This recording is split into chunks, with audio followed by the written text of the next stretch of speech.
Good evening. It's a real pleasure for me to welcome to the Prime Minister's residence here in Jerusalem someone who I've known and respected for well over 2 decades, America's National Security Advisor, John Bolton. John, your visit to Israel gives us an opportunity to do 2 things. First, it gives us an opportunity to thank the Trump administration for the extraordinary support you've shown Israel. The President walked away from the dangerous Iran deal and reimposed sanctions. That's number 1. That's important to America, to Israel, to the world. And everybody who wants to stop Iranian aggression respects that deeply.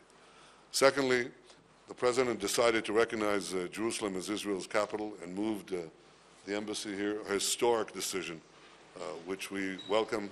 And we welcome, every time I see Ambassador Friedman here, I said, well, it's a short ride at least. So we welcome him along with your entire delegation. Third, you've unequivocally backed Israel at the United Nations, and that's something that, again, is deeply appreciated by all Israelis and all friends of Israel around the world. And you have backed, both in word and deed, Israel's right to defend itself, which we exercise constantly. It's important to know that we have the backing of our great friend and ally, the United States of America. Tomorrow, if weather permits, we'll go up to the Golan Heights. Again, depending on the weather. The Golan Heights is tremendously important for our security, and I think that when you're there, you'll be able to understand perfectly why we'll never leave the Golan Heights and why it's important for that all countries recognize Israel's sovereignty over the Golan Heights. I've discussed this with the President, and I hope I have a chance to show it directly to you tomorrow on our visit. And if we can't fly there, I'll say it again to you. I want to welcome you and your delegation, to thank you once again for your extraordinary support. Welcome, friend. Well, Mr. Prime Minister, thank you so much. It's a great pleasure to be here again in Jerusalem. Great to see you again. Jerusalem is such a fascinating city, such a historic city, and is now known among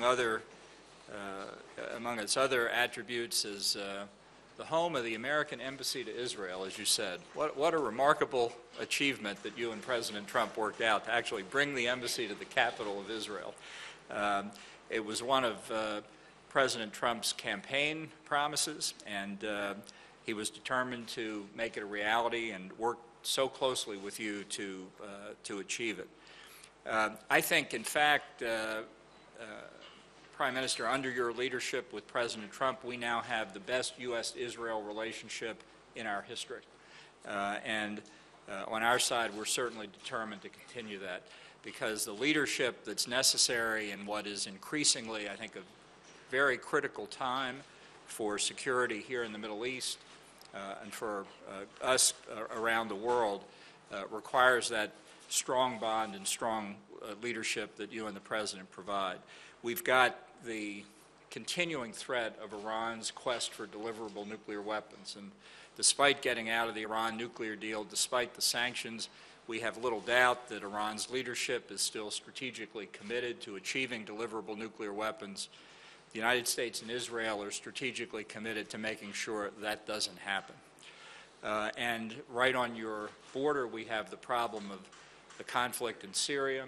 We're going to be discussing the President's decision to withdraw, but to do so from northeast Syria in a way that makes sure that ISIS is defeated and is not able to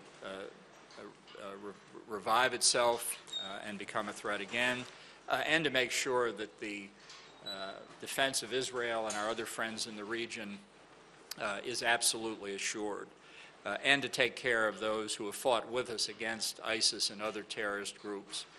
You know, it's for the United States, a sovereign nation's ability to defend itself is the ultimate mark of sovereignty. And President Trump has said repeatedly that he backs Israel's right to self-defense. He says it proudly and unequivocally. I would just say to any nation, whether in this region or not in this region, that has any doubt about America's support for Israel's self-defense, they better think about it again. So, Prime Minister, I'm really grateful for you and all of your team's time today and the discussions we've had. They've been very wide-ranging. I think help strengthen the relationship that you and President Trump have and our two nations have. And it's just a delight to be here again.